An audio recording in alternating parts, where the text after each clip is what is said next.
Ya, baik. Selamat siang semuanya. Untuk suaranya bisa masuk, jelas terdengar. Terdengar, Pak. Ya, yang siang hari ini sudah hadir di mata kuliah Teknik Aerodinamika bisa mengaktifkan on-cam-nya sebagai bukti awal kehadiran di pertemuan awal ya. Pertemuan siang hari ini untuk mata kuliah Teknik Aerodinamika.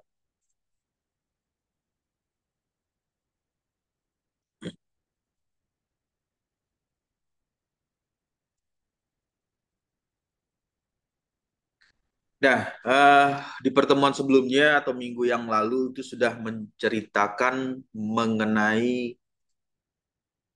aerodinamika untuk kendaraan yang ada di darat.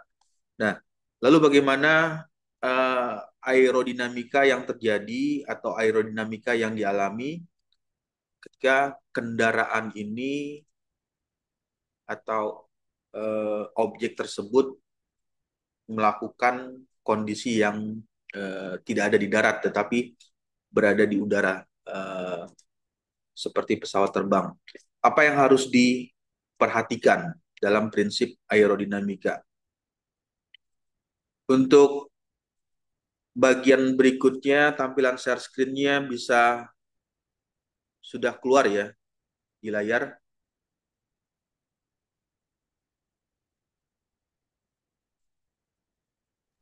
Terlihat. Ya. Nah, poin penting saya akan sampaikan di pertemuan ini ada beberapa hal penting ya mengenai prinsip aerodinamika. Prinsip aerodinamika untuk kondisi yang ada di udara, artinya objek tersebut terbang, melayang ya di udara. Beda halnya dengan misalnya objek tersebut bergerak, tetapi gerakannya itu berada tepat di atas permukaan tanah. Tetapi hal ini berbeda dengan kondisi dengan objeknya yang berada di udara. Yang pertama adalah yang perlu diingat karena objek tersebut bergerak, melayang atau terbang di udara, pastikan bahwa kondisi atau objek tersebut mempunyai lift gaya angkat. Karena kenapa hal ini penting? Kalau misalkan di bagian lift atau gaya angkat ini tidak dimiliki oleh objek yang akan bergerak tersebut, maka secara sederhana atau secara langsungnya ya objek tersebut tidak akan bisa terbang. Dia hanya berjalan di atas permukaan tanah. Nah, inilah poin yang penting pada saat mendesain atau melakukan perhitungan berapa besar gaya angkat atau gaya apa namanya lift ya untuk bisa mengangkat objek tersebut. Sehingga kalau didefinisikan gaya lift atau gaya angkat ini gaya yang dihasilkan oleh perbedaan adanya perbedaan nilai tekanan di atas dan di bawah permukaan objek. Jadi kalau digambarkan ini terlihat ya gambarnya. Nah, ini yang dinamakan dengan istilahnya lift. Lift itu angkat. Berarti gaya yang ada tanda panah ya di tampilan ini memberikan nilai yang lebih besar. Jadi gaya angkat, gaya yang eh, arah panah, arah force-nya atau arah gaya angkatnya lebih besar jika dibandingkan dengan gaya tekan. Sehingga kalau di eh, visualisasi atau digambarkan perbedaannya seperti ini. Jadi ada fluida yang mengalir, fluidanya mengalir kalau digambarkan, diilustrasikan ini merupakan garis alir yang ada di bagian atas, kemudian ada garis alir yang ada di bagian bawah yang dinamakan dengan lower streamline, upper streamline. Untuk lower streamline berarti mengalir di bagian bawah. Nah, di bagian bawah ini yang terjadi adalah nilai perubahan atau nilai perbedaan untuk nilai eh, tekanan.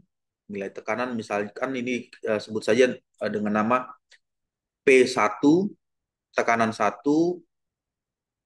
kemudian ada namanya V1, velocity 1. Lalu di bagian atas, untuk bagian atasnya dikasih penamaan, ini adalah tekanan 2 karena dia ada di permukaan atas, dan di bagian bawah dinamakan dengan bagian berikutnya ya, bukan bagian bawah, maksudnya tekanan. Tekanannya, sorry, bukan tekanan, tetapi eh, kecepatan. Nilainya adalah V2. Jadi ini adalah konsep awal. Kenapa gaya lift atau gaya angkat itu terjadi? Karena ada perbedaan nilai tekanan. Jadi kalau didefinisikan, misalnya ini adalah keterangannya ya, misalnya P1, tekanan di bagian bawah lebih besar dari tekanan di atas. Jadi kalau terjadi perbedaan seperti ini, ya ini menimbulkan lift. Tekanan yang ada di bawah harus lebih besar dari tekanan yang ada di atas. Yang dibedakan dengan warna ya. Yang warna merah itu high pressure, tekanan lebih tinggi, lebih besar. Dan warna birunya eh, memberikan arti tekanan lebih rendah, low pressure. Lalu bagaimana dengan kecepatan? Untuk kecepatan berarti kebalikannya. Kebalikannya kalau misalkan ini V1, berarti kecepatannya kecil, lebih kecil ya. Aliran yang ada di bawah, bisa dibayangkan aliran yang di bawah itu maksudnya fluida yang mengalir atau udara yang mengalir di bagian sini, ini mengalirnya dengan kecepatan yang lebih rendah. Jadi kalau nanti misalkan memvisualisasikan di wind tunnel, terowongan angin, atau mencoba memvisualisasikan dengan simulasi CFD, nanti akan terdapat hasil V1 akan lebih kecil dari V2. Kecepatan yang ada di bagian bawah lebih rendah mengalirnya, jadi kecepatan yang di bagian bawah ini mengalirnya lebih rendah daripada kecepatan yang mengalirnya di atas. Nah, sehingga bisa dituliskan dari konsep dasar ini atau dari bagian prinsip perbedaan nilai tekanan dan perbedaan nilai kecepatan, bisa didapatkanlah persamaan lift atau gaya angkat. Nah, yang pertama adalah mengetahui terlebih dahulu berapa nilai CL. CL itu adalah koefisien lift. Nanti kita akan bahas ya di slide berikutnya. Bagaimana mendefinisikan atau mendefine koefisien lift tersebut untuk misalnya objek ya dengan bentuknya streamline body atau bentuknya seperti sayap pesawat. Lalu koefisien lift ini harus diketahui. Kemudian rho itu adalah bagian eh, density atau kerapatan dari udara. Jadi koefisien lift juga memberikan pengaruh. Misalnya ketika di udara ya, di udara itu nilai kerapatannya tinggi dengan kerapatannya rendah, ini juga memberikan pengaruh terhadap gaya angkat yang dihasilkan. Lalu yang berikutnya adalah kecepatan. Nah, kecepatan ini ada hubungan dengan seberapa cepat udara yang melalui melalui bagian objek tersebut. Jadi kalau misalkan udaranya nilai kecepatannya tinggi, artinya simbolnya ke atas ya, naik, maka bisa meningkatkan gaya angkat. Jadi kecepatan juga memberikan pengaruh. Lalu yang berikutnya adalah luas sayap. Luas sayap ini ya itu bisa dihitung berapa luas sayapnya. Misalkan pesawat ini dengan dua sayap ya umumnya ya. Sayap di sebelah kiri atau sebelah kanan, nanti dihitung luas permukaan yang ada di ini ya semuanya ya. Jadi yang dimaksud dengan luas itu bukan hanya menghitung bagian bawah, tapi menghitung luas semua permukaan atas dan permukaan bawah. Itulah nanti yang bisa mendapatkan berapa besar nilai lift atau gaya angkat yang dihasilkan. Nah, ini merupakan prinsip dasar dari aerodinamis.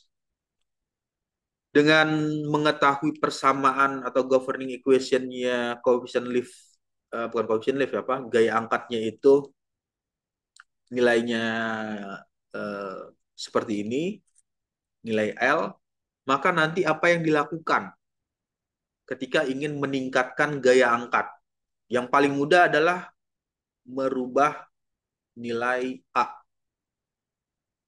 Jadi nilai A-nya itu, jika nilai A-nya dirubah ya, misalnya di sayapnya dilebarkan dengan sayapnya dipersempit atau dikurangi ukurannya, memberikan dampak terhadap nilai besarnya gaya angkat. Karena kalau misalkan untuk eh, kerapatan udara itu kan agak sulit ya. Kita maksudnya memberikan pengaruh terhadap eh, alam itu kan karena kan itu sudah kondisi natural. Misalnya dengan kondisi eh, cuaca cerah dengan cuaca misalnya cuaca mendung atau cuaca turun hujan, ini nilai kerapatannya pasti akan mengalami perubahan. Nah, yang paling mudah dilakukan adalah mencoba memvariasikan ini luas sayap atau luas penampang dari objek yang ingin dipergunakan bisa mengangkat atau menghasilkan gaya angkat. Nah, lalu yang berikutnya kalau tadi menceritakan tentang lift, gaya angkat, bagaimana dengan yang selanjutnya adalah CD. CD atau yang biasa dikenal dengan coefficient drag ya. Kalau bahasa Indonesianya CD, coefficient drag atau coefficient hambat. Ini merupakan seberapa besar, jadi kalau diartikan coefficient hambat itu adalah seberapa besar gaya hambat yang dialami oleh suatu objek saat bergerak melalui fluida. Jadi kalau misalkan objeknya berbentuk lingkaran, satu lagi misalkan objeknya bentuknya anggaplah ini lurus ya, tegak lurus dengan kondisi apa misalnya digambar ulang eh, kondisinya oke. Nah, sama antara bagian ini dan bagian yang eh, berupa plat datar ini mempunyai nilai koefisien yang berbeda antara bagian lingkaran dengan bagian ini. Karena hasilnya nanti bisa memberikan hasil untuk CD yang berbentuk lingkaran dengan koefisien drag yang seperti ini, nilainya akan didapatkan lebih besar pada objek yang berbentuk plat datar. Kenapa hal itu bisa terjadi? Nah, nanti akan kita coba membaca garis alir atau streamline yang divisualisasikan, membentuk separation atau aliran yang terpisah menyebabkan peningkatan koefisien drag. Oke, di bagian ini kita coba pahami dulu mengenai coefficient drag atau yang dinama dengan CD. Untuk CD atau coefficient drag ini pertama bisa didefinisikan sebagai CD sama dengan FD dibagi setengah rho V kuadrat dikali dengan A. Nah, poinnya di bagian ini ada FD. FD itu merupakan force, drag force atau gaya hambat yang dialami objek. Jadi pada saat tadi objeknya berbentuk lingkaran dengan objek misalkan bentuknya seperti ini. Nah, ini ada nilai F-nya.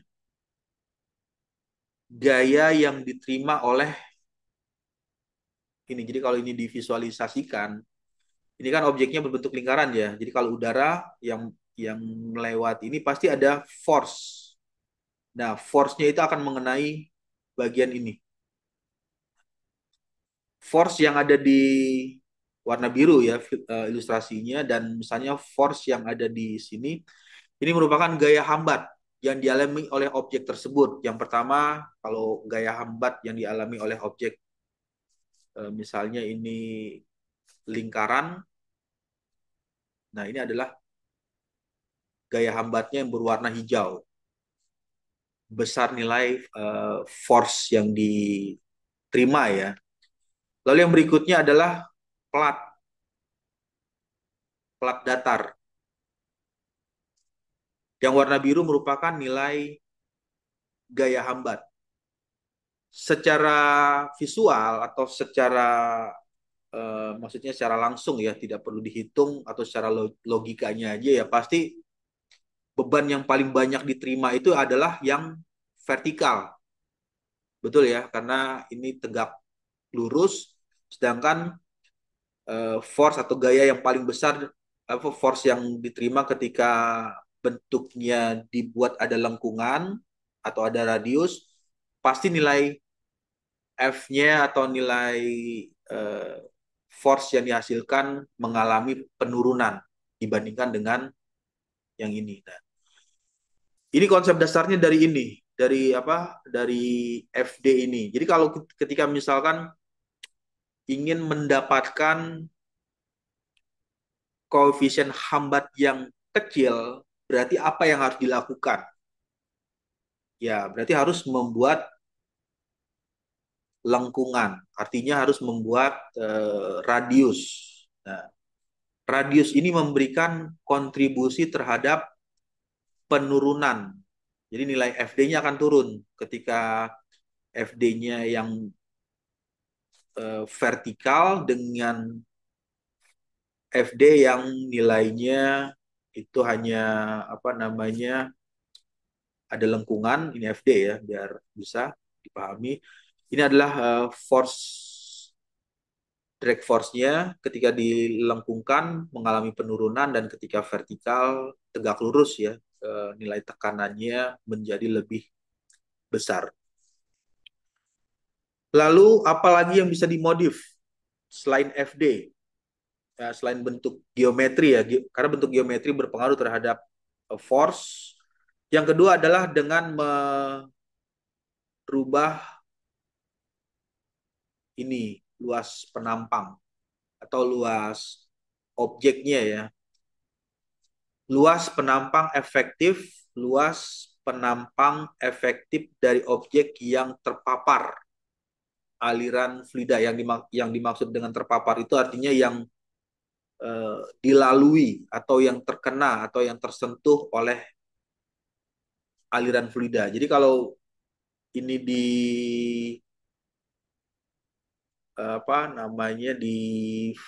dihitung, berarti nanti yang bagian yang terpapar itu adalah, kalau divisualisasikan dengan warna, misalkan warna biru itu adalah fluida yang mengalir, berarti yang akan terpapar juga bagian ini. Ini juga akan eh, terlewati atau ter apa tersaluri oleh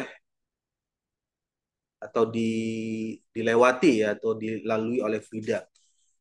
Begitu halnya juga dengan yang ini juga akan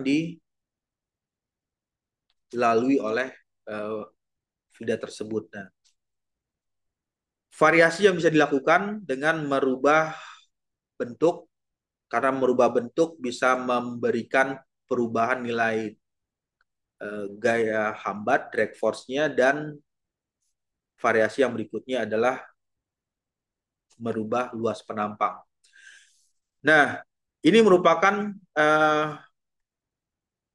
konsep dasar atau bisa dikatakan ya ini filosofinya kenapa sayap pesawat itu atau wings ya atau sayap pesawat baik itu pesawat penumpang atau pesawat kargo atau pesawat yang membawa barang atau bahkan pesawat tempur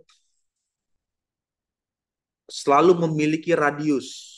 Jadi kalau diperhatikan dari bentuk secara aerodinamisnya itu pasti mempunyai radius untuk objek yang dilalui oleh eh, udara. Ya, tujuannya supaya bisa memperkecil ini, memperkecil gaya hambat yang apa namanya dilalui oleh udara tersebut. Nah, itu adalah pemahaman awal atau dasarnya mengenai rumus koefisien drag atau koefisien hambat. Ini merupakan bilangan tanpa satuan atau non dimensional ya. Jadi tidak ada satuan. Jadi misalnya kalau dapat nilainya dua, ya dua aja nilainya, nggak ada satuan. Satuan misalnya 2 Newton atau 2 milimeter ya nilainya adalah dua, hanya nilai dua, misalkan satu, 0,5, 0,4, misalkan 0,3, 0,2, 0,1 dan terus seterusnya sampai semakin kecil nilai CD yang didapat maka koefisien hambatnya juga semakin bagus. Nah, semakin bagusnya nanti dampaknya apa? Nanti ada dampak terhadap ketika koefisien drag-nya tinggi, itu pasti menghasilkan aliran yang turbulen. Tapi kalau misalnya koefisien drag-nya itu dikatakan turun ya atau rendah, ini bisa menghasilkan aliran laminar. Nah, karakteristik antara aliran laminar dan turbulen memberikan pengaruh terhadap kestabilan atau keseimbangan objek yang bergerak tersebut. Nah, jadi dari bagian kondisi awal inilah nanti bisa dipahami bahwa koefisien drag itu bisa memberikan kontribusi terhadap eh, aliran terbentuknya aliran laminar atau bahkan terjadinya aliran turbulen. Oke, baik sampai sini ada yang mau ditanyakan dulu sebelum masuk ke slide berikutnya. Cukup mudah ya untuk bisa memahami konsep dasar mengenai kondisi ini. Untuk tampilan share screen-nya stabil ya, bisa jelas terlihat di layar. Stabil, Pak. Oke. Nah, yang berikutnya adalah gaya drag atau gaya hambat yang dihasilkan tadi menceritakan koefisien ya. Ini adalah yang berikutnya gaya. Kalau tadi menceritakan koefisien hambat, ini koefisien hambat, sedangkan ini gaya. Beda ya, gaya hambat dengan koefisien hambat. Kalau gaya ini ada hubungan dengan nilai apa namanya satuan. Jadi kalau nanti kalau misalnya apa perbedaan antara gaya hambat, ini gaya hambat dengan eh, koefisien hambat. Untuk koefisien atau gaya hambat ini, koefisien drag, tidak ada satuan. Jadi yang perlu diingat sederhananya, ketika dilakukan kalkulasi atau perhitungan, tidak didapatkan satuan. Jadi kalau misalnya CD-nya ya nilainya 3, ya sudah 3 aja. Tidak ada satuannya. 3, 4, 5, 6. Atau misalkan kalau turun 2, 1, 0,5, 0,4, dan seterusnya sampai 0,00 sekian ya untuk nilai koefisiennya. Dari hasil nilai CD baru didapatlah yang berikutnya bisa mencari besarnya nilai F atau gaya hambat ya. Jadi kalau dituliskan, gaya hambat ini didefinisikan sebagai seberapa besar gaya. Nah, ini kalau digambar, ini ada visualisasi di sebelah kanan ya. Ini ada objeknya katakanlah bentuknya seperti ini, eh, melengkung ya, seperti ada radius, lengkungan. Kemudian objek tersebut dilalui yang namanya udara. Jadi ada udara yang bergerak ya, sehingga menghasilkan nilai CD dan besar gaya. Nah, gayanya adalah yang ada di sini resultannya. Jadi berapa besar nilai gaya yang diterima atau dengan satuan Newton ya, yang diterima oleh objek tersebut. Objeknya katakanlah misalnya berbentuk elips atau setengah dari sayap, kalau ini di bagian ini ya. Nah, setengahnya ini adalah gaya yang diterima oleh objek tersebut. Jadi jadi bisa dibayangkan ya si apa sayap tersebut menerima force atau menerima gaya di titik ini berapa besar nilainya. Nah, yang memberikan pengaruh terhadap besarnya gaya dorong, sorry bukan gaya dorong ya, gaya gaya hambat. Yang pertama adalah nilai CD. CD tadi bisa divariasikan ya dengan merubah bentuk dari objeknya, itu bisa memperkecil. Kemudian kerapatan udara, kecepatan udara, dan bagian berikutnya adalah eh, luas penampang. CD setengah dikali dengan rho, dikali dengan V kuadrat, dan dikali dengan A. Itu adalah rumus yang didapat untuk mencari seberapa besar gaya hambat yang diterima ya, gaya hambat yang diterima oleh objek tersebut. Nah, di bagian berikutnya adalah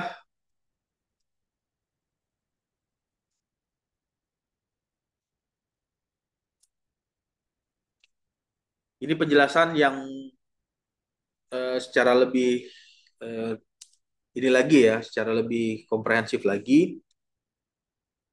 Ketika objeknya menerima aliran dari bagian atas, ada yang mengalir dari atas, kemudian ada yang di bawah.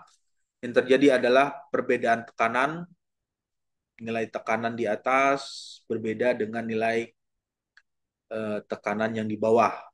Nah, kalau dari misalnya dari kondisi eh, visualisasi ini ada perbedaan ya. Misalkan di sini nilai, sebut saja misalkan ini P1, ini P2 ya. Low pressure, high pressure. Berarti kalau ini P1 lebih kecil dari P2, artinya menyebabkan timbulnya lift ya yang tadi diceritakan itu memvariasikan atau menyebabkan eh, nilai gaya angkatnya bisa mengalami penambahan. Nah, konsep dasar dari persamaan yang tadi ditampilkan dari slide sebelumnya ini diturunkan dari bagian persamaan ini. Jadi P tekanan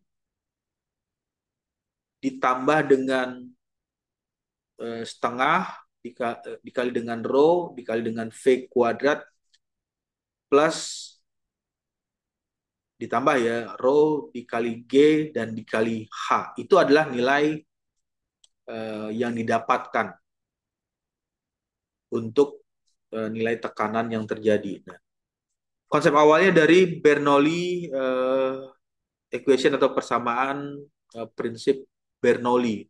Bagaimana gaya lift atau lift itu bisa di apa hasilkan atau bisa ditingkatkan.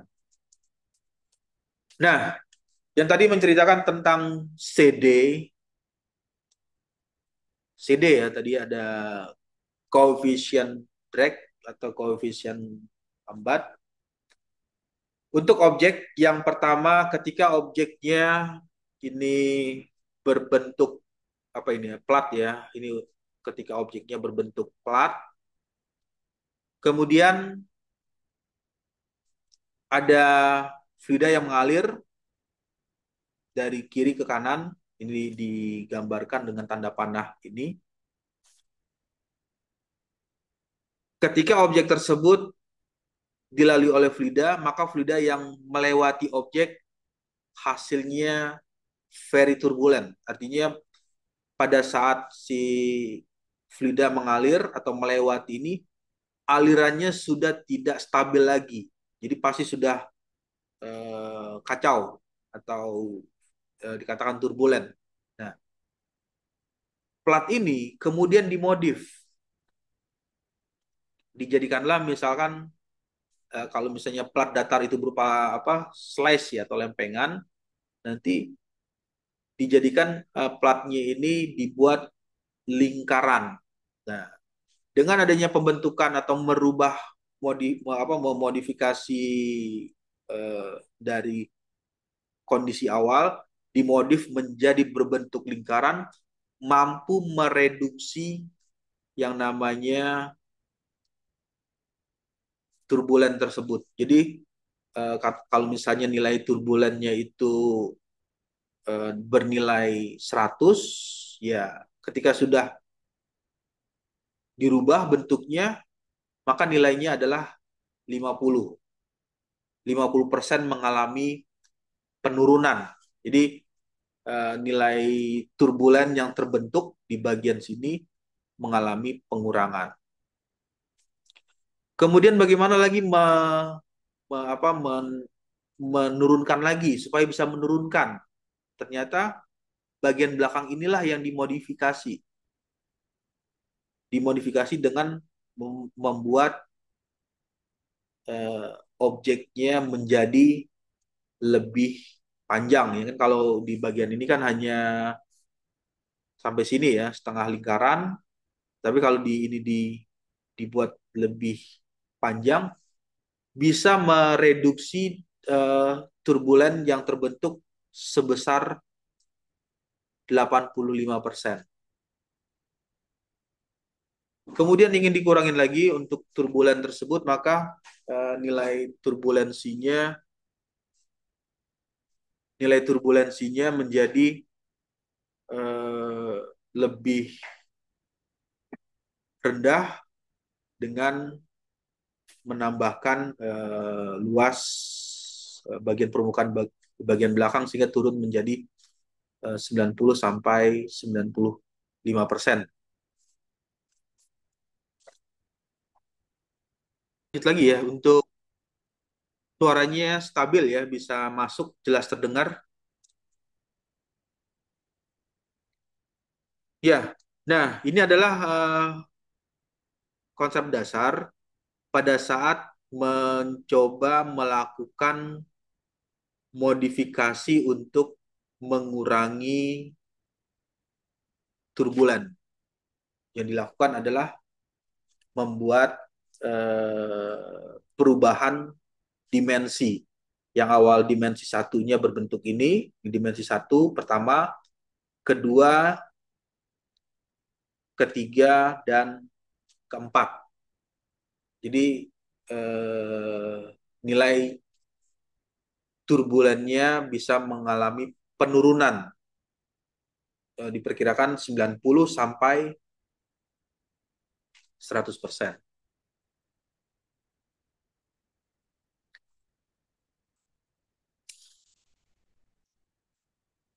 Oke, sampai sini ada yang mau ditanyakan atau ada yang mau didiskusikan sebelum masuk ke slide berikutnya? Untuk suaranya jelas terdengar ya?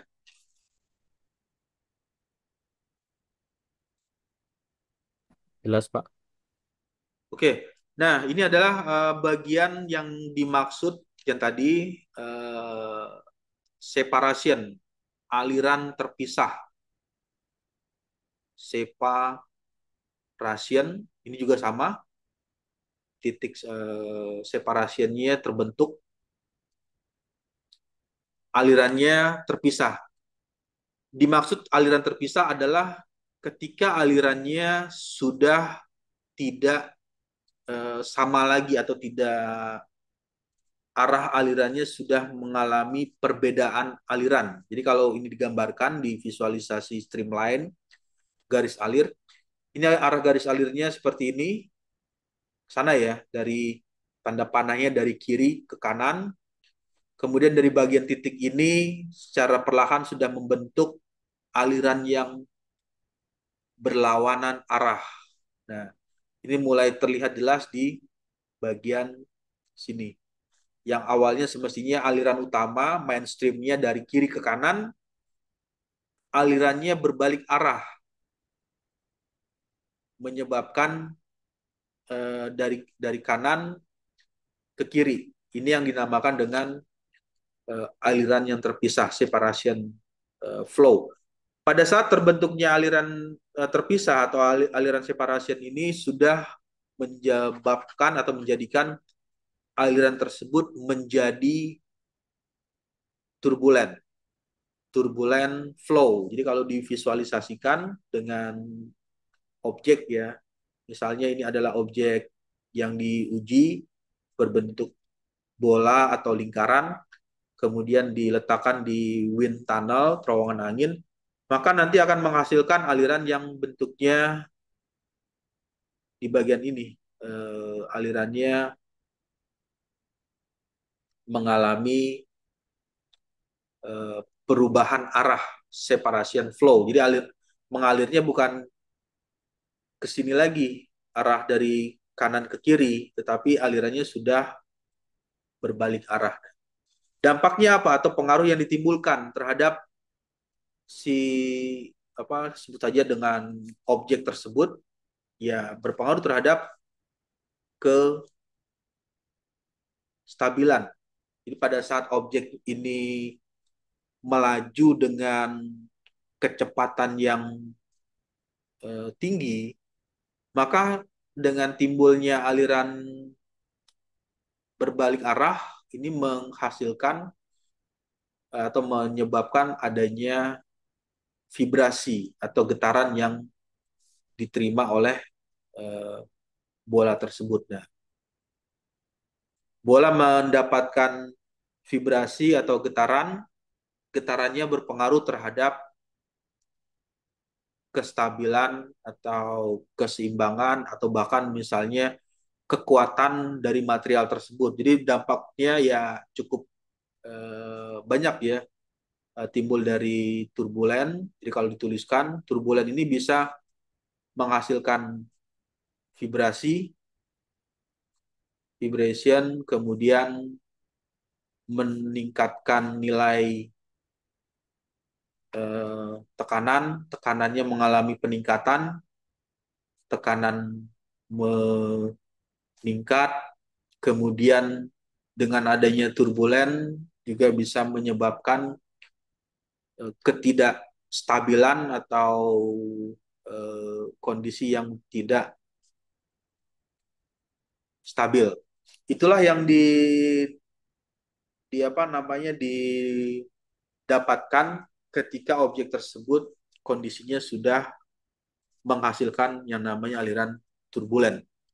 Nah, ini merupakan bagian uh, titik awal atau konsep dasar bagaimana memahami uh, secara aerodinamis ketika ada objek-objek yang dibuat dengan kondisi bentuk tertentu, nanti secara visual bisa melakukan analisis sendiri. Artinya, oh benda ini bisa dikatakan memiliki aerodinamika rendah dengan misalnya yang melihat secara visualnya, oh benda ini mempunyai aerodinamika yang cukup bagus. Nah, dengan cara ya mengetahui terlebih dahulu bagaimana pola aliran yang terjadi atau yang dihasilkan oleh uh, objek tersebut ketika dilalui oleh udara. Oke, lalu yang berikutnya adalah perubahan ini ya, yang awalnya bentuknya bulat penuh, ini bulat penuh atau lingkaran berbentuk bola, dirubah menjadi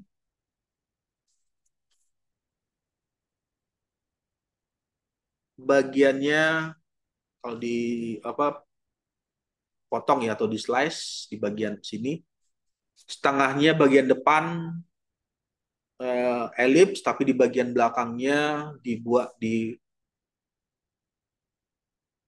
lebih panjang. Nah, jadi kalau misalnya ini ada eh, apa ukuran ini A, ini B. Jadi antara A dan B ini nilainya tidak sama. Jadi kalau misalnya ini nilainya panjang A-nya itu nilainya 2, bisa jadi ini 2 kali lipatnya. 2 dikali 2 nilainya 4. Tujuannya apa? Adanya perbedaan ini dengan menambahkan hal tersebut supaya merubah separated flow-nya. Jadi kalau diperhatikan pergerakan ininya ya. Nah, di bagian sini bisa dilihat secara sederhana aliran atau separation flow itu terbentuk di sini. Mulai mulai apa inisial ya berawal di bagian tengah dari bola atau di bagian sini. Nah, mulainya terbentuknya di sini, titik separatednya mulai titik awal ya. Tetapi setelah ditambahkan panjang, yang awalnya, jadi kalau ini digambarkan, awalnya ada di sini. Nah, separated flow-nya mengalami pergeseran. Jadi aliran yang terpisah itu bergeser. Mulai yang awalnya di sini bergeser ke belakang, mulai titik awal timbulnya itu di bagian sini. Nah, semakin jauh nilai separated flow yang terbentuk, itu hasilnya akan eh, menghasilkan aliran yang laminar. Jadi kalau bisa nanti mendesain apa sayap ya atau sayap pesawat, alirannya yang pertama terbentuknya di bagian sini, kemudian terbentuk di bagian sini, di bagian ini dan ada yang terakhir bisa mampu di bagian ujungnya. Nah, itu akan lebih bagus lagi desain sayapnya karena aliran yang terpisahnya bisa terbentuk di bagian akhir.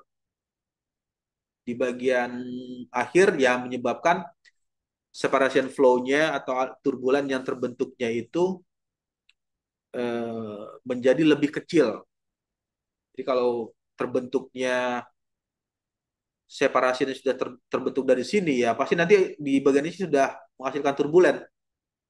Nah, di sini sudah menghasilkan turbulen. Tapi kalau misalnya separated flow-nya terbentuknya di sini, ya akan lebih bagus lagi dibandingkan dengan yang kondisi awalnya. Lalu jika nilai separated flow-nya terbentuknya di sini, di paling ujung, di titik ujung, itu akan lebih bagus lagi mereduksi terbentuknya turbulent flow. Nah, ini adalah penjelasan streamline body. Streamline body itu merupakan benda dirancang dengan bentuk yang halus. Kenapa dinamakan harus dari ada kata halus ya, benda yang dirancang dengan bentuk yang halus dan runcing. Runcing itu ya di bagian sini, di bagian belakang untuk mengurangi turbulen. Jadi turbulen itu akan bisa dihilangkan, bukan dihilangkan ya. Jadi kalau menghilangkan 100% itu agak sulit, tapi bisa direduksi. Range-nya tadi sekitar 90 sampai 95% turbulensi akan berkurang. Separated flow, ini separated flow itu ya yang ini, itu merupakan bagian yang aliran terpisah atau aliran yang terpisah itu ya di bagian sini pasti ada vorticity atau aliran vortex yang terbentuk. Ya, aliran vorticity aliran yang berbalik arah. Itu yang dimaksud dengan separated flow.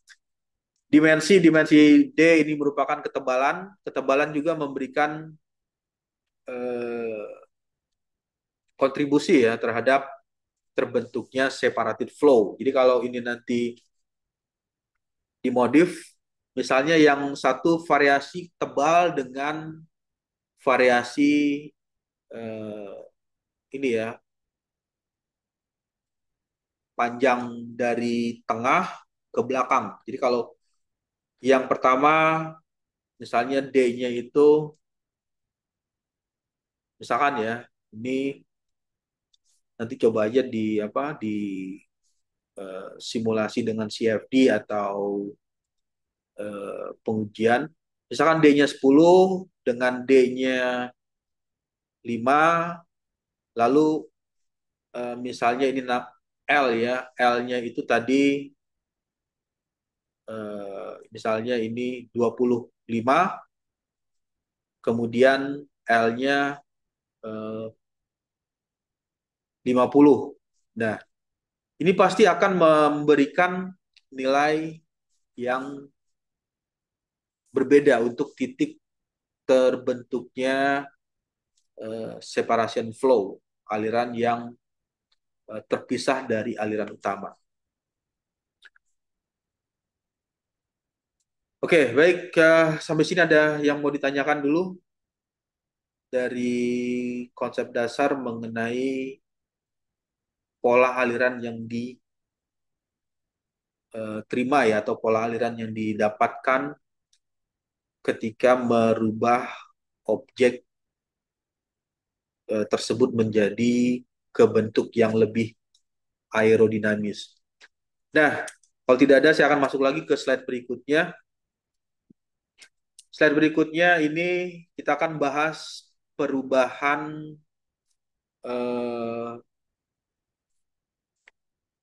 A, B, C, dan D ya. Jadi ada objek satu atau objek A, objek B, objek C, objek D, dan objek E.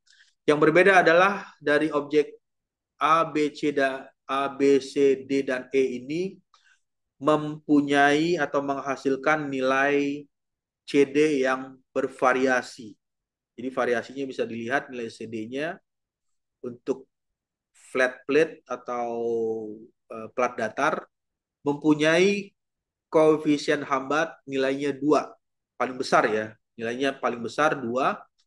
Kemudian ini dirubah ke bentuk lingkaran, terjadilah penurunan koefisien hambatnya yang awalnya 2 turun menjadi 1,2. Turun menjadi 1,2 artinya mengalami pengurangan ya sebesar 0,8. 0,8 terjadi penurunan. Kemudian divariasikan lagi. Nah, ini yang tadi diceritakan dengan merubah eh, bentuk awal lebih melengkung. Kalau ini kan lengkungannya kan eh, sudutnya lingkaran ya, 360 derajat. Nah, kalau yang ini lengkung tapi agak sedikit pipih atau sedikit sedikit ketebalannya itu lebih eh, lengkung, jadi sedikit pipih dan di bagian belakangnya dibuat menjadi lebih panjang. Nah, tujuannya adalah yang tadi mengurangi atau memindahkan separation flow-nya, aliran separationnya berpindah ke belakang. Yang awalnya ini mulai terbentuknya di sini, di pertengahan sini ya, diperkirakan di kalau ini ditarik garis, nah ini diperkirakan di tengah-tengahnya. Yang awalnya kalau dari lingkaran ini ada di tengah, tapi pada saat dibuat ini separation flow-nya bergeser ke belakang. Dengan pergeserannya menyebabkan koefisien drag-nya atau koefisien hambatnya mengalami penurunan, berkurang ya. Yang awalnya 1,2 turun menjadi 0,12.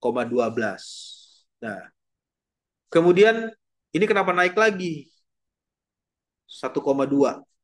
Nah, ini yang cukup menarik ya karena bentuknya yang awalnya sudah eh, streamline body. Streamline body itu artinya kalau yang ini streamline body itu bentuk dari objeknya itu ramping. Ramping itu ya nggak bulat bulat penuh. Streamline itu artinya ya tubuh yang ramping atau bentuk yang ramping menyebabkan nilai koefisien hambatnya cukup bagus ya. Nilainya 0,12. Tetapi walaupun si bagian ini dikecilkan dimensinya, kan ukurannya kan kalau ini luas permukaannya misalnya nilainya 100, kalau luas permukaan atau luas bagian ini dihitung nilainya 100, terus dikecilkan menjadi misalnya 10, kecil seperti ini. Ternyata hasil CD-nya bukan mengalami penurunan walaupun dibuat kecil, ya nilai CD-nya mengalami peningkatan. Jadi kalau ini dituliskan silindernya diameter silinder 1/10D. Jadi kalau diameter awalnya itu misalnya ini misalkan ini D-nya ya. D-nya ini 10, ini juga sama 10, ini juga sama misalkan 10, berarti kalau 10/10 berarti 1/10 dikali dengan 10 nilainya 1. Nilai diameter yang di silinder ini nilainya 1. Walaupun nilainya 1, CD-nya meningkat, koefisien hambatnya meningkat. Sedangkan nilai RE untuk Reynolds number-nya turun. Ini bisa dilihat di bagian visualisasi ini. RE-nya turun, Reynolds number-nya turun, tetapi nilai eh, koefisien lift ya, koefisien eh, drag-nya atau koefisien hambatnya mengalami peningkatan.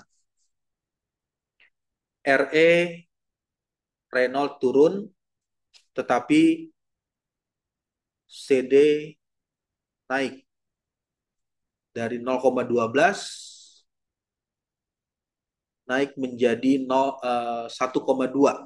Jadi nilainya naik menjadi 1,2.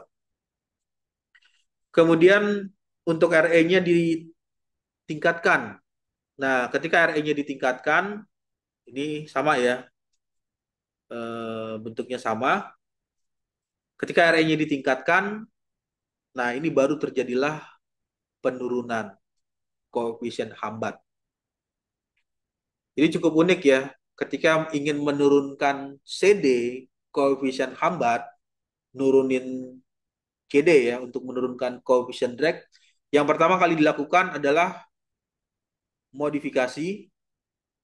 Modifikasi artinya ya merubah dari bentuk plat datar, dirubah jadi lingkaran, yaitu pasti akan mengalami penurunan. Satu. Lalu yang kedua, untuk menurunkan CD dengan ketentuan harus objeknya sama, size-nya ya, eh, silinder diameternya ini juga harus sama. Jadi kalau tadi nilainya diameternya 10, berarti ini juga harus sama nilainya 10.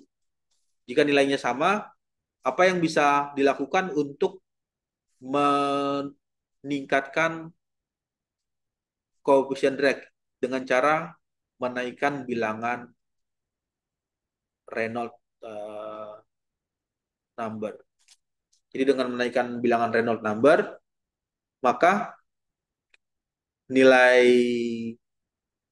koefisien drag-nya akan mengalami penurunan yang awalnya 1,2 turun menjadi 0,6 dengan ketentuan RE-nya, Reynolds number-nya dinaikkan dari eh, berapa, kalau 10 pangkat 5 itu kan 100.000 ya, 100.000 ini nolnya ada 7, 10 juta.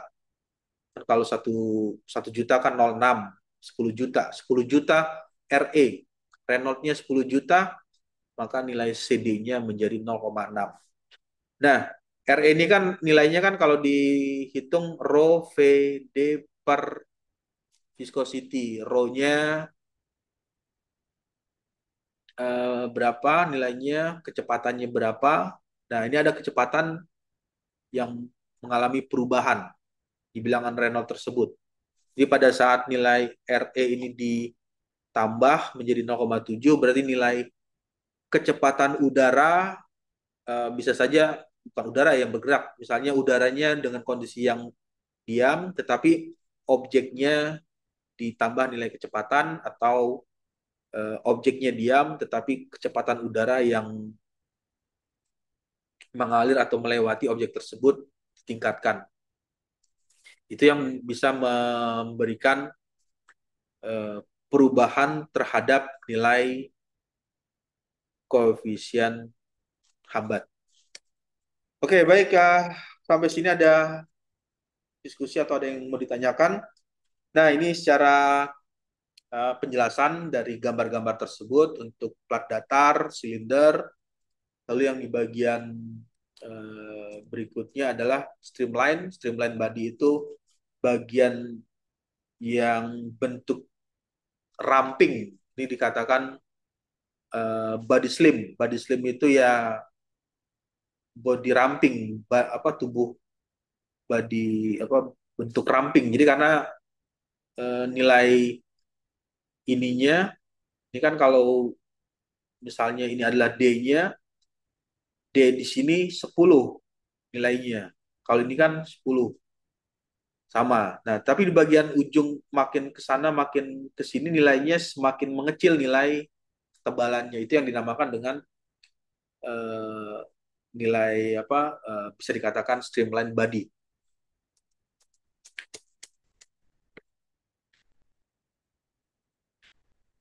Ya, oke baik. Kalau tidak ada diskusi atau ada yang mau ditanyakan dari penjelasan materi ini, mungkin bisa dilanjut dengan eh,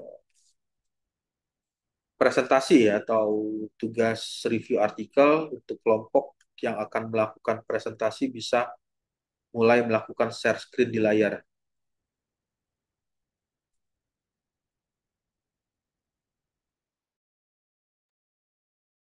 Baik, Assalamualaikum warahmatullahi wabarakatuh. Sebelumnya saya jelaskan ya, Pak. Ya,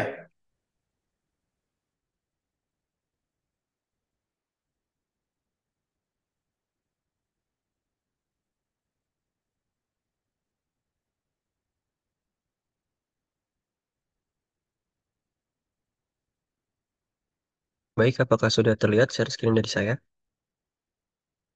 ya untuk share screen-nya sudah terlihat. Kemudian bisa dimulai untuk presentasi mengenai review artikel yang sudah dibaca ya. Baik, Pak. Assalamualaikum warahmatullahi wabarakatuh.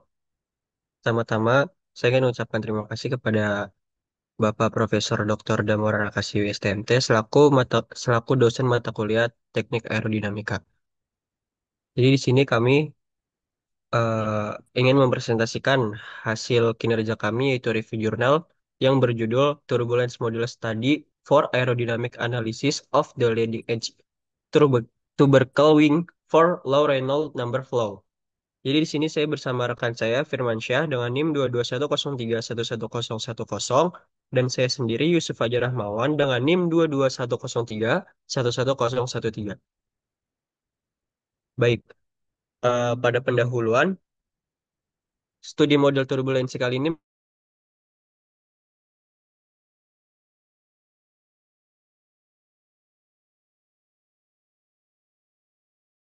dinamik. Penelitian ini mengevaluasi pengaruh CLA atau leading edge tubercle pada aliran dengan bilangan Reynolds yang rendah dalam meningkatkan koefisiensi gaya angkat atau lift dan menunda stall. Terinspirasi dari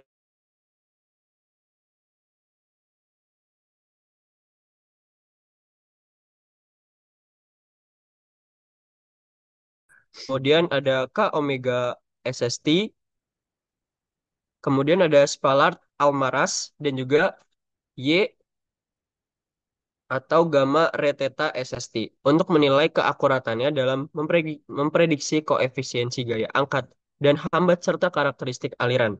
Temuan ini berkontribusi terhadap pengembangan desain sayap yang lebih efisien, terutama pada aplikasi low Reynolds number flow seperti drone ataupun pesawat yang kecil, dengan implikasi signifikan dalam optimasi performa aerodinamisnya.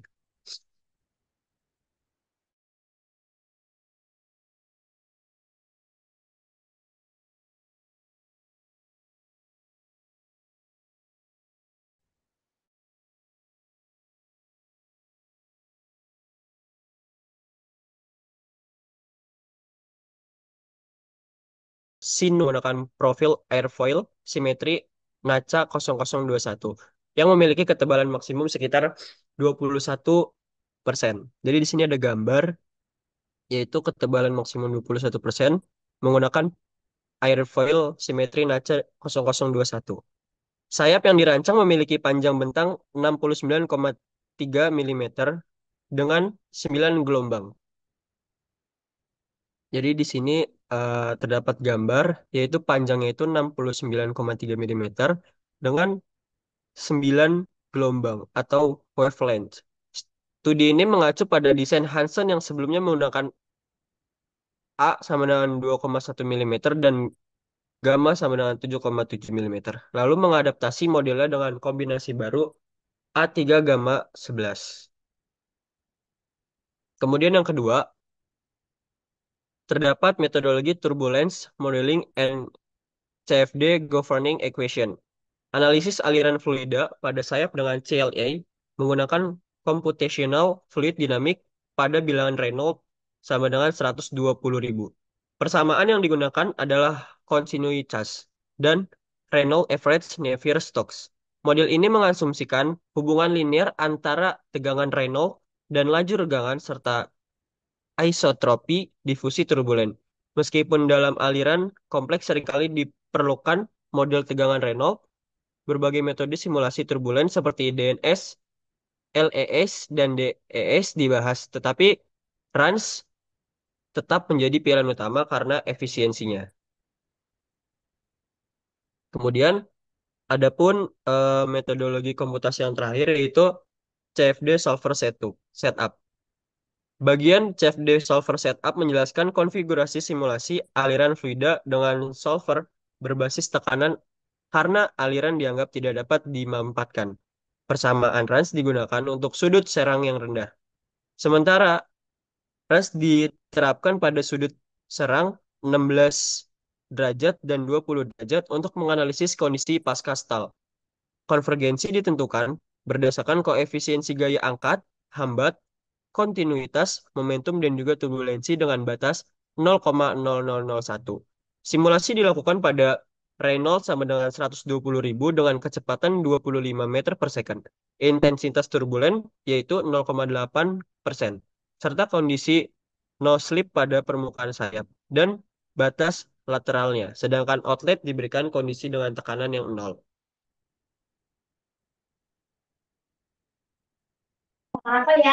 Oke, untuk hasil dari penelitian ini, pertama ada koefisien angkat CL, di mana grafik CL menunjukkan bahwa semua model turbulensi menghasilkan nilai CL yang lebih rendah daripada nilai eksperimen, terutama pada sudut serang di atas 0 derajat. Pada sudut serang rendah hingga menengah, hingga sekitar 12 derajat, model stres Omega RSM menghasilkan prediksi CL yang paling mendekati nilai eksperimen dengan deviasi maksimum sekitar 3%. Namun pada kondisi postal yaitu di 16 derajat dan 20 derajat, model K Omega SST menunjukkan kemampuan yang lebih baik dalam menangkap peningkatan nilai CD dan penurunan nilai CL secara akurat. Hal ini mengindikasikan bahwa meskipun model RSM unggul dalam kondisi aliran yang relatif teratur atau kristal, ketahanannya berkurang pada aliran yang mengalami pemisahan dan resirkulasi pada sudut serangnya yang tinggi. Untuk grafiknya sendiri bisa dilihat di sebelah kanan. Oke, next. Selanjutnya pada koefisien hambat, grafik CD memperlihatkan perbedaan yang cukup signifikan antar model. Misalnya pada sudut 4 derajat, beberapa model seperti SST dan Transition K, KL Omega cenderung menghasilkan nilai CD yang lebih tinggi daripada nilai eksperimen. Error analisis menunjukkan bahwa stres omega LSM juga mendekati nilai eksperimen pada nilai CD hingga sudut 12 derajat dengan deviasi sekitar 3,4%. Sementara model K, KL omega menunjukkan bahwa kesalahan yang jauh lebih tinggi hingga 38% pada 4 derajat. Di kondisi postal, model K Omega SST kembali menjadi pilihan yang lebih tepat karena mampu menangkap kenaikan CD yang sesuai dengan pengamatan eksperimen. Untuk grafiknya sendiri ada di sebelah kanan. Oke, selanjutnya eh, yang terakhir ada rasio lift to drag atau L per D, di mana meskipun semua model cenderung meremehkan rasio L per D di daerah kristal, model RSM berada pada posisi yang paling mendekati nilai eksperimen. Namun pada sudut serang tinggi, kecuali model K Omega SST, model lainnya gagal menangkap peningkatan penurunan L per D secara akurat. Ini menunjukkan bahwa dinamika aliran yang terjadi pada kondisi postal dengan pemisahan aliran dan zona resirkulasi yang besar lebih sensitif terhadap pendekatan numerik yang digunakan. Untuk perbandingan rasio likuiditasnya ada di sebelah kanan. Oke, selanjutnya tekanan suction pada LA. Eh, Hasil analisis tekanan menunjukkan bahwa pada sudut serang 8 derajat dan pola yang serupa pada 4 derajat serta 12 derajat, model stres omega LSM menunjukkan daerah suction tekanan negatif yang kuat di area LA, khususnya pada bagian low tubercle. Model realizable K epsilon dan gamma RE theta SST menunjukkan tren yang serupa meskipun dengan intensitas yang sedikit berkurang, sedangkan model K KL omega gagal menangkap fenomena suction secara akurat.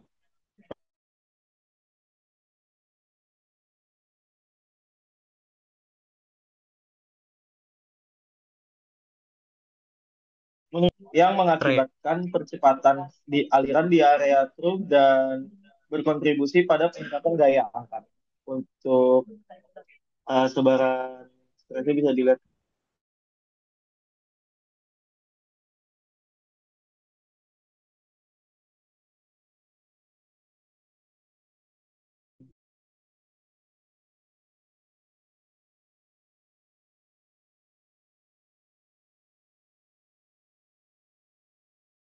aliran. Di area puncak tuberkel, model K omega SST menunjukkan aliran yang tetap menempel pada permukaan sayap. Sedangkan pada area lembah, terjadi pemisahan aliran lebih dini dengan zona resirkulasi yang lebih besar. Hal ini sejalan dengan mekanisme biologis pada sirip paus bungkuk yang mengandalkan pembentukan vortex untuk meningkatkan pertukaran momentum dan menunda stall. Untuk streamline-nya bisa dilihat di sebelah kanan.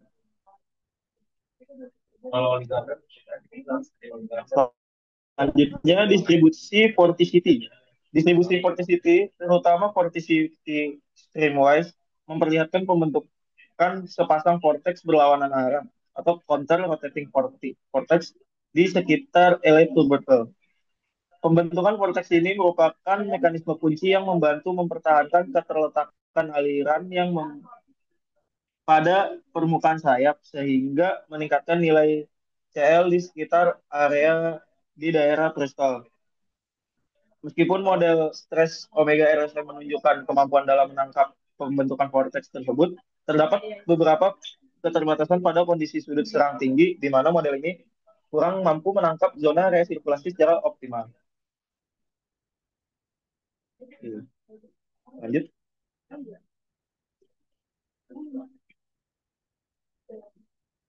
Kesimpulannya, pada paper ini, di kondisi kristal, simulasi CFD menunjukkan bahwa model tes omega RSM menghasilkan nilai koefisien angkat CL dan hambat CD yang paling mendekati data eksperimen, diikuti oleh model realizable K epsilon, gamma RE theta SST, K omega SST, dan KKL omega. Analisis kontur tekanan mengungkapkan bahwa pada sudut serang yang rendah, stres omega RSM mampu memprediksi suction LA yang kuat, sedangkan model KKL omega gagal menangkap fenomena tersebut. Perilaku aliran menunjukkan bahwa keunggulan stres omega RSM dalam memprediksi gaya aerodinamik terlihat jelas pada kondisi pistol. Namun pada kondisi postal, sudut serang tinggi, semua model kecuali K omega SST mengalami kesulitan dalam akurasi prediksi. Pada kondisi postal, sudut 16 derajat dan 20 derajat AOA, model K omega SST menjadi pilihan yang lebih andal dalam menggambarkan pemisahan aliran dan zona resirkulasi yang kuat. Analisis garis aliran menunjukkan bahwa stres omega RSM dan KKL omega tidak mampu memodelkan aliran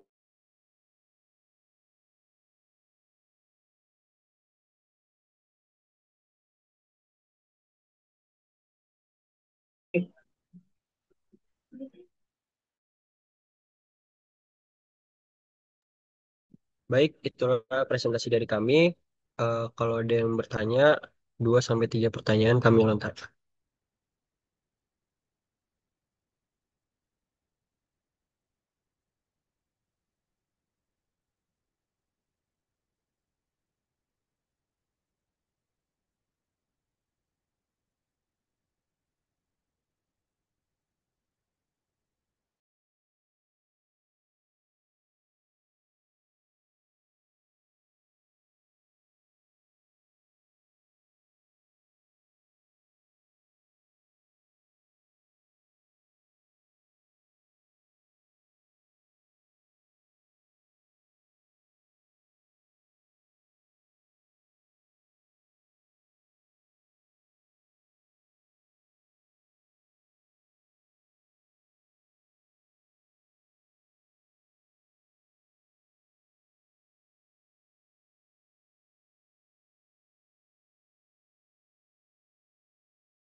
Maaf sekali lagi, apakah ada yang ingin bertanya?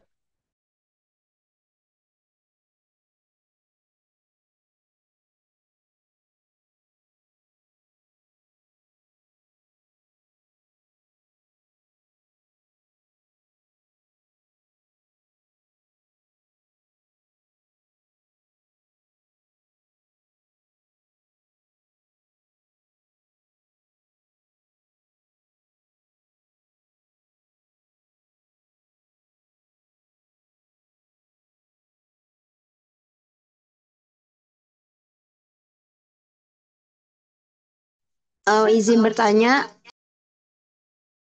Iya, boleh. Sebutkan nama. izin memperkenalkan diri. Nama saya Monik Versi Lening Rumpun Turnip dengan NIM 2210311024. Izin bertanya, mengapa model Omega SST itu dianggap paling akurat pada kondisi postal? Oke, baik. Mungkin pertanyaan akan kami keep terlebih dahulu. Apakah ada yang lagi? Apakah ada lagi yang ingin bertanya?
Nah, saya izin bertanya, izin memperkenalkan diri. Nama saya Muhammad Kesari Paldo dengan NIM 2210311104.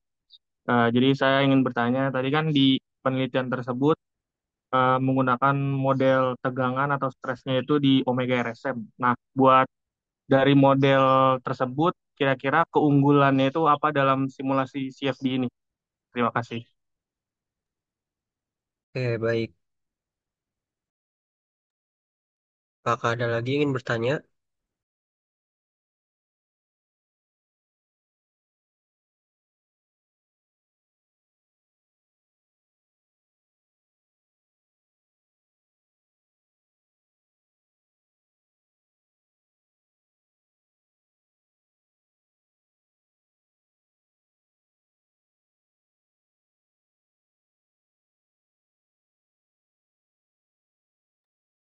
Ya, mungkin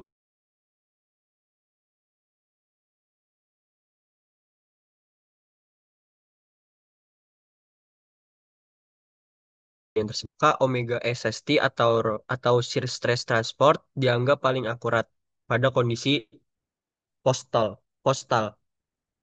Model K Omega shear stress transport itu dirancang untuk menangani aliran yang kompleks, terutama ketika terjadi pemisahan aliran dan zona resirkulasinya, yang umum ditemukan pada saat sudut serang yang tinggi atau postal.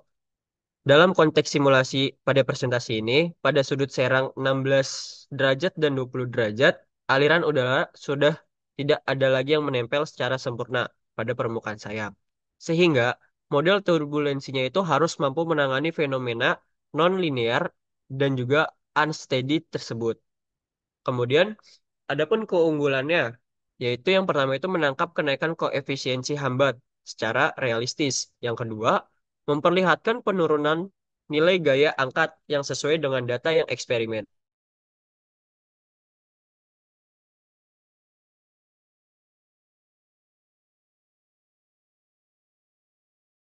Resiko pilihan yang lebih andal dibandingkan model lainnya saat menghadapi kondisi postal, di mana dinamika aliran sangat tidak stabil dan sulit diprediksi. Apakah sudah terjawab, Monik?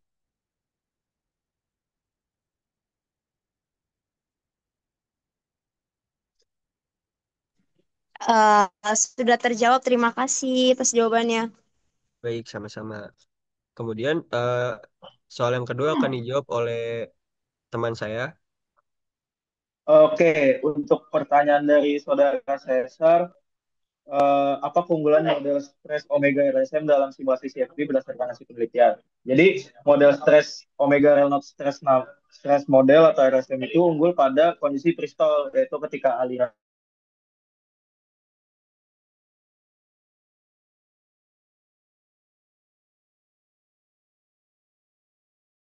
dua persatu 6 komponen tegangan nol secara langsung sehingga dapat menangkap efek anisotropi turbulensi dengan lebih baik.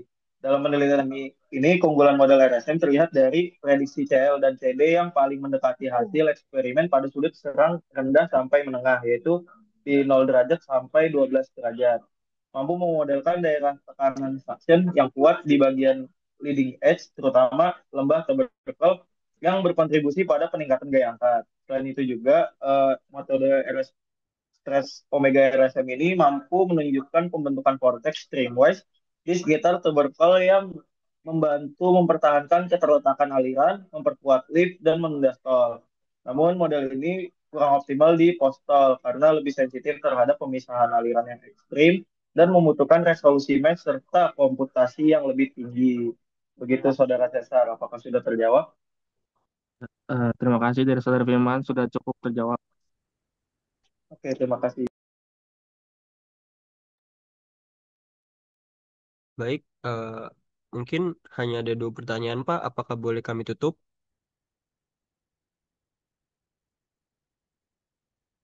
Ya, untuk tadi yang sudah ditanyakan, sudah 2 pertanyaan ya. Untuk presentasinya bisa ditutup dari kelompok yang sudah melakukan presentasi. Baik.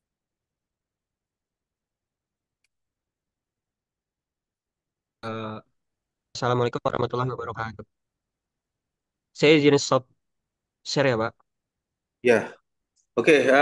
Di bagian akhir, sesuai yang biasa saya berikan, supaya ada feedback di perkuliahan untuk mata kuliah teknik aerodinamika ini, eh, untuk selanjutnya adalah mencoba mengerjakan tugas individu ya, atau tugas mandirinya mengenai hal yang sudah dibahas di eh, materi tadi yang sudah disampaikan. Nah, di bagian berikutnya untuk tugas mandiri adalah seperti ini. Tampilan share screen-nya sudah bisa terlihat di layar.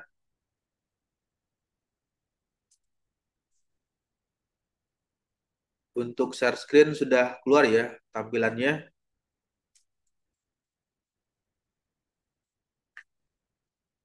Ya, yang pertama adalah yang tadi sudah dibahas atau sudah diceritakan mengenai eh, gaya lift atau gaya angkat. Yang menjadi pertanyaan adalah ketika misalkan ada pesawatnya itu misalnya luas sayap ya, luas sayapnya, luas sayap pesawat terbang tersebut memiliki luas, diketahui datanya adalah 20 meter kuadrat. Kemudian pesawat ini bergerak. Ketika dia bergerak, gerakannya itu dilalui atau melewati udara yang terlewati dengan udara dengan kecepatan 50 meter per second. Di bagian berikutnya, udara ini mempunyai kerapatan. Jadi pada saat pesawat tersebut bergerak melewati udara, udara tersebut mempunyai kerapatan. Kerapatan yang dimiliki oleh udara nilainya 1,2. Jadi bisa dibayangkan ya 1,2 kilogram meter kubik. Jadi kalau misalnya eh, udaranya dengan volume 1 meter kubik itu mempunyai kerapatan sekitar 1,2 kilogram. Di bagian berikutnya nilai CL, koefisien angkat, koefisien lift ya, koefisien lift atau gaya angkat mempunyai nilai 1. Yang menjadi pertanyaan, berapa nilai force atau gaya angkat yang dimiliki oleh pesawat tersebut dengan kondisi environment ya atau kondisi lingkungan untuk udaranya dengan kerapatan 1,2, kecepatan relatif udara yang terbang atau melewati sayap tersebut nilainya 50 meter per second dengan mempunyai sayap pesawat luasnya 20 meter kuadrat. Nah, ini berapa besar nilai CL? Sorry, bukan CL. Berapa besar nilai gaya angkatnya ya, atau force lift-nya yang dihasilkan oleh pesawat tersebut. Lalu yang berikutnya ada pesawat layang. Pesawat layang itu ya eh, pesawat ini ya biasanya yang biasa dipergunakan untuk terbang layang. Ini mempunyai kemampuan atau menghasilkan gaya angkat sebesar 500, bukan 500 ya, ini nolnya 3, 5.000 Newton, kemampuannya mengangkat 5.000 Newton. Luas sayap yang dimiliki oleh pesawat layang tersebut nilainya 15 meter kuadrat dan kecepatan aliran udara yang melewati objek atau melewati pesawat tersebut atau berhembus ya udara tersebut dengan kecepatan ketika diukur nilainya didapatlah 40 meter per second. Kerapatan udara nilainya 1,2, nilainya sama ya, tidak mengalami perubahan sesuai dengan ini nilainya 1,2, kerapatan udara 1,2 kg per meter kubik. Berapakah nilai CL? Yang ditanya sekarang CL-nya, coefficient lift. Kalau yang tadi L atau gaya angkat. Kalau yang ini ditanya adalah coefficient lift pesawat layang tersebut. Bagian berikutnya adalah drone. Drone itu sudah sering ya mendengar atau melihat drone. Drone ini ya seringkali digunakan sebagai alat atau tools untuk melakukan pemotretan atau pencitraan dari udara dari jarak ketinggian berapa ratus meter. Nanti dipasang kamera. Drone ini memiliki luas sayap, nilainya lebih kecil ya luasnya. Kalau yang tadi luas sayapnya ada yang 20 meter kuadrat, tetapi di drone ini ya kecil 1 meter kuadrat. Dan koefisien gaya angkat yang dimiliki sebesar 0,8. Koefisiennya atau kemampuan dari drone tersebut untuk mengangkat eh, drone ya, mengangkatnya itu mempunyai kemampuan 0,8. Beda dengan yang ini ya. Kalau yang ini nilainya 1. Berarti artinya kemampuan si sayap apa pesawat terbang tersebut lebih besar nilai CL-nya. Kalau yang ini drone-nya nilai kemampuannya 0,8 koefisien angkat. Drone tersebut membutuhkan gaya angkat minimal 100 Newton, minimal ya, 100 Newton untuk bisa terbang. Jadi pada saat drone ini dilakukan pengujian, misalnya di lapangan atau di tempat luas, di tempat apa yang luas, drone ini membutuhkan atau memerlukan force lift minimal 100 Newton supaya dia bisa melayang atau bisa terbang di atas permukaan tanah. Jika diketahui nilai rho-nya ini tidak berubah ya, dengan asumsi kita asumsikan nilai rho atau density udaranya itu 1,2 kg per meter kubik. Yang menjadi pertanyaan, berapa kecepatan minimum? Nah, jadi yang bisa dibayangkan kecepatan minimum udara yang diperlukan. Jadi pada saat drone akan berangkat atau terbang di udara, berapa minimal kecepatan udara yang harus melewati sayap tersebut supaya drone ini menghasilkan perbedaan nilai tekanan antara tekanan di atas sayap dengan tekanan yang di bawah sayapnya. Berapa kecepatan minimum yang dibutuhkan drone tersebut untuk bisa terbang. Lalu yang berikutnya di nomor 4, dua pesawat yang terbang identik. Identik ini bisa dibayangkan, nanti membayangkannya ini ada dua pesawat terbang hampir mirip. Hampir mirip, identik itu kan artinya mirip ya. Terkecuali luasnya. Maksudnya hampir mirip itu ya bentuknya. Bentuknya atau eh, formnya atau apa namanya eh, ukuran. Kalau ukuran, sorry bukan ukuran, tapi maksudnya bentuk dari bodi dari sayap pesawat itu hampir mirip. Kecuali luas sayapnya. Pesawat A memiliki luas sayap 25 meter kuadrat menghasilkan gaya angkat 40.000 Newton. Jadi pada saat ini pesawat A itu mempunyai luas sayap. Jadi luas sayapnya 25 meter kuadrat dan menghasilkan gaya angkat 40.000 Newton. Dengan ketentuan bisa menghasilkan 40.000 Newton ini harus kecepatan udara yang melewati pesawat A tersebut 60 meter per detik. Lalu yang berikutnya pesawat B. Untuk pesawat B ini sayapnya lebih besar luasnya. Yang awalnya 25 terjadi pelebaran luas sayap.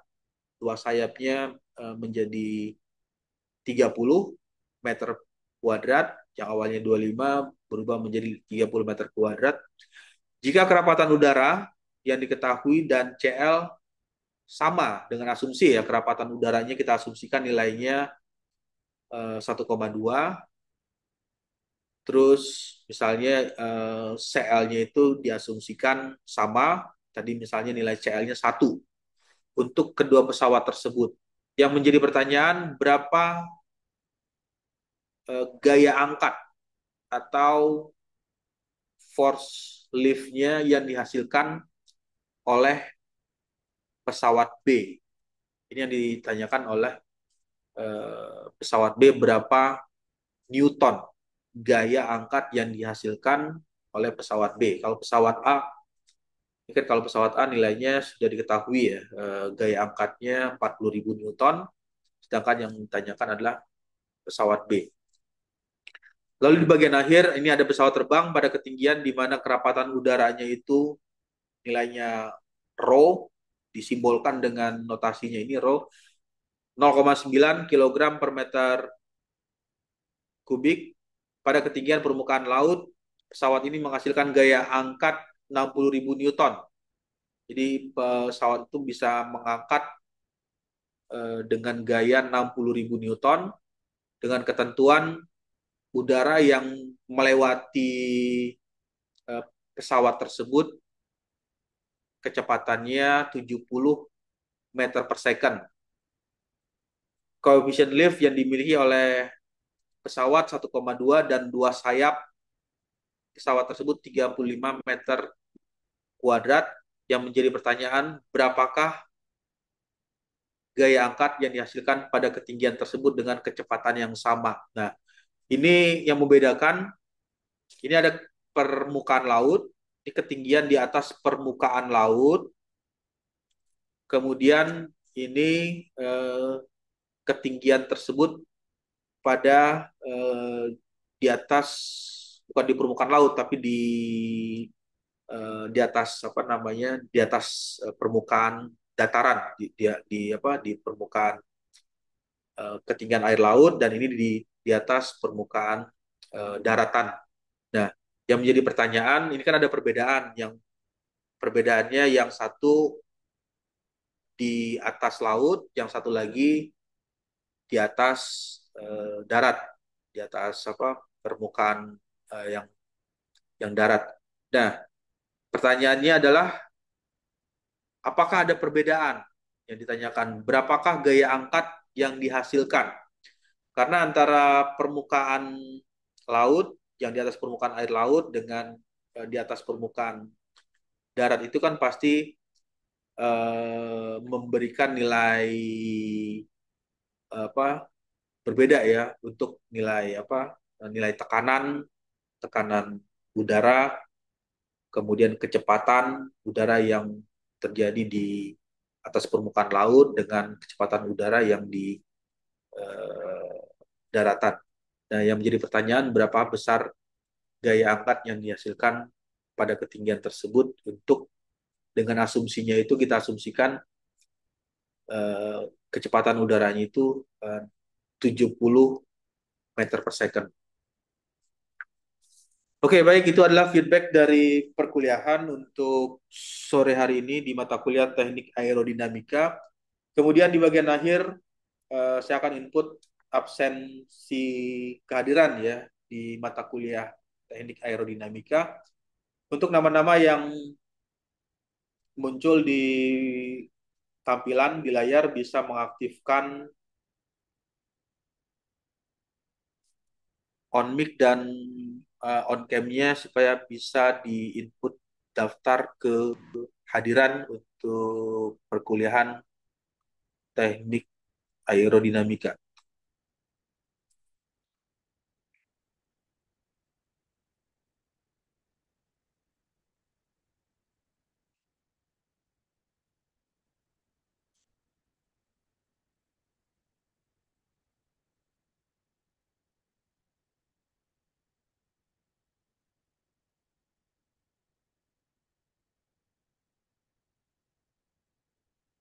Ya, yang bagian ini share screen-nya sudah terlihat ya. Ini adalah pertemuan Terlihat, Pak. ke-7, 10 April ya, 2025. Nah, yang pertama absensi nomor 1 adalah Alexander Marcelino. Hadir Bapak. Oke. Lalu yang berikutnya Anggi Topan Wijaya. Hadir Bapak. Anggi Topan. Selanjutnya Anissa Fitriola. Hadir, Pak. Oke. Lalu yang selanjutnya Bayu Adistia. Hadir, Pak. Bima Raka Aditama. Sekali lagi ya. Hadir, Pak. Bima Raka, Pak. Ah, ada Bima, Saya pakai device-nya punyanya Rahasia, Pak. tapi benar ya. Bima ya. Iya, Pak. Iya, Pak. Saya Bima Raka, Pak. Kemudian Deva Ihsan Khairunas. Hadir, Pak. Farhan Ramadan. Hadir, Pak Farhan Ramadan. Lalu yang selanjutnya Farel Rizky Dianita. Hadir, Pak. Kemudian Fazli Iqbal. Hadir, Pak. Kemudian Firmansyah. Hadir, Pak. Firmansyah. Berikutnya Kevin Kardio. Hadir, Pak. Hadir. Oke, lalu yang berikutnya adalah Monik Priscilia Ningrum. Hadir, Pak. Hadir. Oke, lalu yang berikutnya Muhammad Mahia Majid. Hadir, Bapak. Selanjutnya Muhammad Kaisar Rivaldo. Hadir Pak. Muhammad Fadil Nasrullah. Muhammad Fadil Nasrullah hadir, Pak. Oke, lalu yang berikutnya Muhammad Hisam Haidar Al-Ghazi. Ada? Hadir Pak. Oke, ada ya. Selanjutnya Muhammad Reza Kausar. Ada sekali lagi. Muhammad Reza Kausar. Tidak ada ya di layar on cam dan on mic-nya tidak keluar, tidak ada. Kemudian yang berikutnya Muhammad Rifki Wiryawan. Hadir, Pak. Lalu Naufal Faizur Rahman. Hadir, Pak. Selanjutnya Vicky Padilla. Hadir, Pak. Putra Rasyad Haq. Hadir.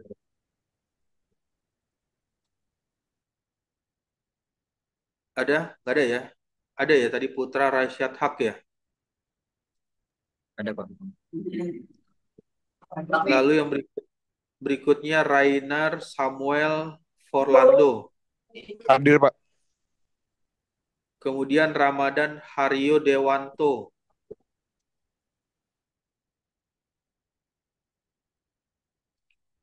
Ada sekali lagi Ramadan. Ada ya. Ramadan Haryo Dewanto.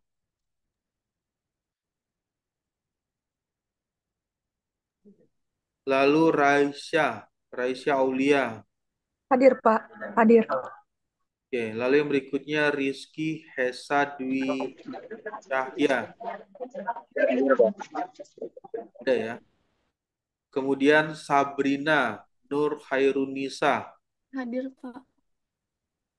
Lalu yang terakhir di absen ini Fajar Yusuf Rahmawan. Hadir, Pak. Ya, oke, baik. Ini adalah absen perkuliahan untuk mata kuliah Teknik Aerodinamika di pertemuan ke-7 ya. Karena sudah saya input absen perkuliahan saya rasa cukup di sore hari ini untuk mata kuliah Teknik Aerodinamika.